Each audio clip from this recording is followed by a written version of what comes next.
Hello students, कैसे हैं आप? आज का टॉपिक है पीआई केस 2। इसमें हम function for sine a x और cos a x trigonometric function given होता है उसके लिए स्टडी करेंगे। ऑलरेडी केस 1 के लिए मैंने आपको शेयर कर दिए वीडियो, और ये प्रॉब्लम सॉल्विंग सेशन ही है। अ, ठीक है, चलिए देखते हैं नेक्स्ट स्लाइड क्या होती है। टू फाइंड पीआई, पीआई को फाइंड करना है अगर आपको for a case 2। Very important point, ये ट्रिग्नोमेट्रिक के लिए इंपॉर्टेंट रहता है। अगर आपको फंक्शन ट्रिग्नोमेट्रिक गिवन है तो आपको कैसे करना होता है? वर्किंग रूल, पीआई निकालना है। साइन ए एक्स या कोस ए एक्स में से कुछ भी मिलेगा। A is a constant value. Okay, तो दिस इज अ नीचे गिवन डिफरेंशियल इक्वेशन।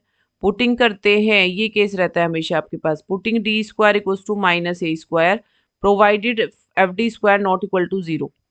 क्या होना चाहिए? F D square not equal to zero होना चाहिए, तभी आपका डी स्क्वायर में माइनस ए स्क्वायर रखेंगे। केस फेलियर कब होता है? अगर डिनोमिनेटर जीरो आ जाए। केस फेलियर कब होगा? देखिए, याद रखिएगा, ज्यादातर केस फेल होता ही होता है। एक बार केस फेल हो जाता है, आप पुट कर रहे हैं कांस्टेंट, तो उसमें नीचे आपका डिनोमिनेटर जीरो आ जा रहा है। जीरो आने पर आपको क्या करना है? एक्स से मल्टीप्लाई करना है, और जो डिफरेंशियल इक्वेशन है डिनोमिनेटर में उसको डिफरेंशिएट कर देना one time. Okay, and solve it again. फिर आपको पुटिंग करना है, वही डी स्क्वायर को कांस्टेंट पुट कर देंगे minus A square. Okay, now come to the question. Problem लिया है, देखिएगा, D square plus four C, ये एल एच एस पार्ट से सी ए फाइंड करेंगे, आर एच एस से पी आई फाइंड करेंगे। सिंपल बात है, मैंने आपको पहले बताया है।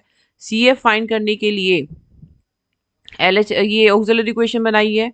रूट आ गए एम प्लस टू माइनस आई, होपफुली सबको आ गया होगा सी एफ निकालना। जब भी इमेजिनरी रूट होते हैं तो ये वाला फॉर्म बना है, C one cos two X plus C two sine two X. ये रियल पार्ट जीरो है तो एक्सपोनेंट जीरो वन हो गया है, देखो वन हो गया। पी आई फाइंड करने के लिए आर एच एस पे वर्क करते हैं। डिफरेंशियल इक्वेशन नीचे डिनोमिनेटर में राइट कर ली है। फंक्शन लिया है, दो बार फंक्शन दे रखा है साइन का, एक साइन ये एक साइन ये, दोनों में आपको ऑपरेट करना पड़ेगा। अलग अलग मैंने दोनों में ले लिया, अच्छा क्वेश्चन है।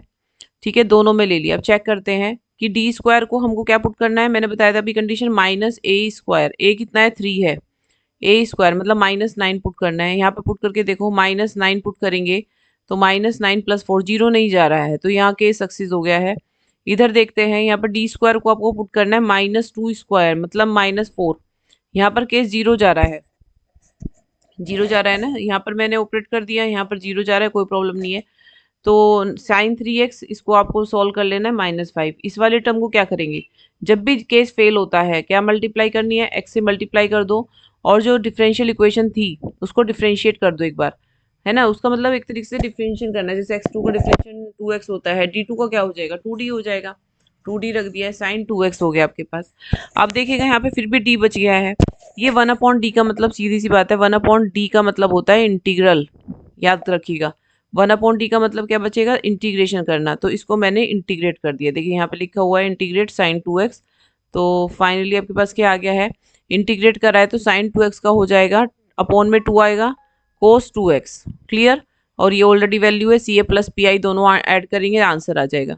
नेक्स्ट क्वेश्चन देखिएगा, very important question. D equals to M put किया, क्या है? ऑक्सिलरी इक्वेशन बनाई है। रूट निकालने के लिए आपने इसको मिडिल टर्म स्प्लिट कर दी है, नाइन वन जा नाइन। फैक्टराइज कर लिया है, आराम से फैक्टर हो गए हैं। M two plus nine common ये आ गया। रूट्स निकाल लिए हैं, एक दोनों रूट इमेजिनरी आए हैं। देखिएगा, इसमें अलग अलग रूट्स हैं तो अलग अलग फॉर्म बनेगी। दो रूट यहाँ से आए हैं, दो रूट यहाँ से आए हैं, सी वन सी टू ये आ गया आपके पास, सी एफ इजिली फाइंड हो गया है। नेक्स्ट देखिएगा, इसका पी आई निकालेंगे। डिनोमिनेटर में डिफरेंशियल इक्वेशन पुट किया है, राइट हैंड साइड फंक्शन जो है कोस का है।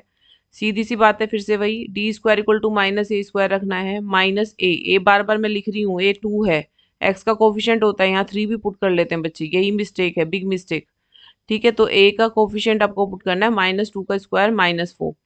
हमने इसमें क्या पुट किया? देखो, ये डी, इसको ब्रेक कर सकते हैं ना, डी टू का स्क्वायर, इसको डी टू का स्क्वायर लिख दिया आराम से, तो डी टू के प्लेस में माइनस फोर रख दिया का square, plus minus four plus nine, easily solve हो जा रहा है, कोई केस फेल नहीं हुआ है। क्योंकि थोड़ा सा अलग टाइप का था, यहाँ पे बच्चे गलती करते हैं, इसलिए केस फेल नहीं किया है। केस फेल हो जाता अगर ये जीरो आ जाती, तो एक्स से मल्टीप्लाई कर देते और इसको डिफ्रेंशिएट करते वन टाइम। क्लियर? और फिर से वही पुट करना होता है, d two equal to minus A square. Clear? यहाँ पे c a plus p i add कर देंगे, आंसर आ गया आपका।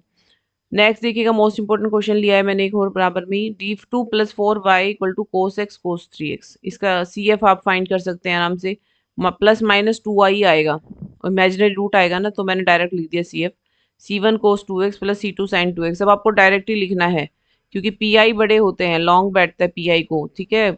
तो पी आई आपने फाइंड करने के लिए 1 अपॉन नीचे डिफरेंशियल इक्वेशन लिखी है कोस ए कोस बी।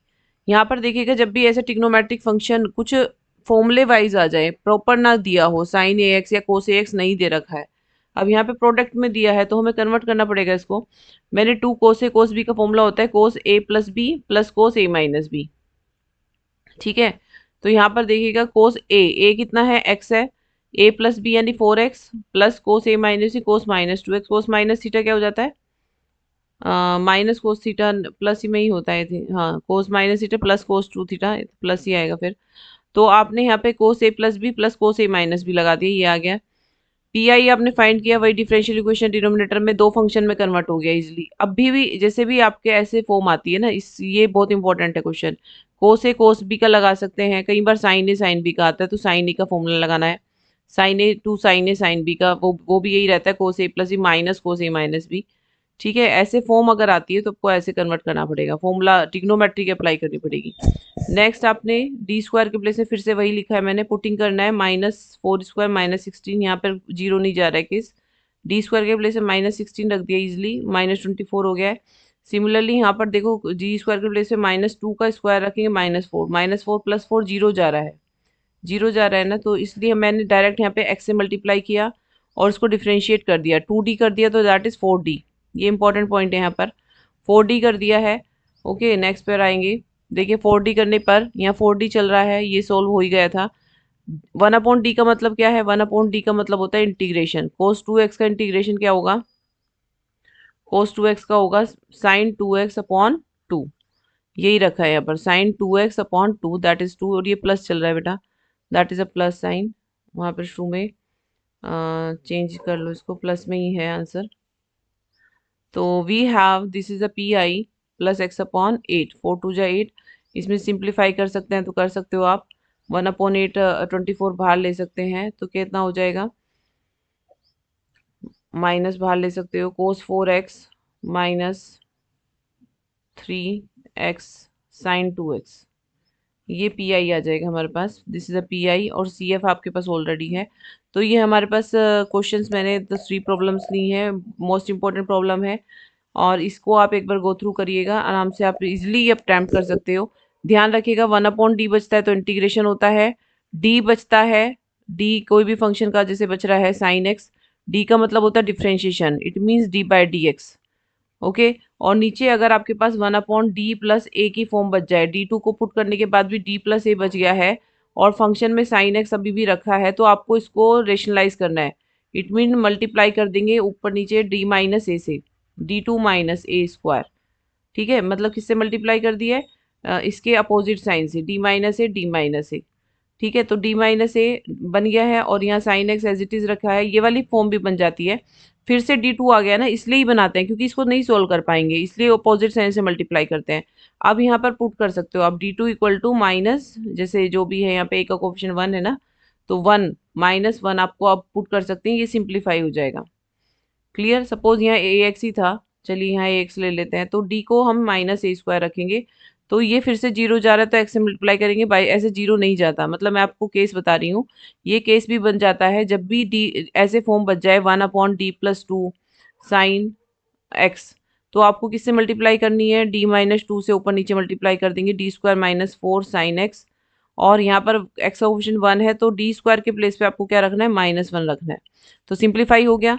देखो नीचे कांस्टेंट आ गया, नीचे क्या आ गया, -1/5 d-2 sine x, D differentiate, अब इसको सिंपल कर लेंगे, ये d का मतलब मैंने बताया था डिफ्रेंशिएट करना, साइन एक्स का डिफ्रेंशिएट कर दो कॉस एक्स और -2 साइन एक्स, ऐसे इसको सिंप्लीफाई करते हैं इस वाले केस को।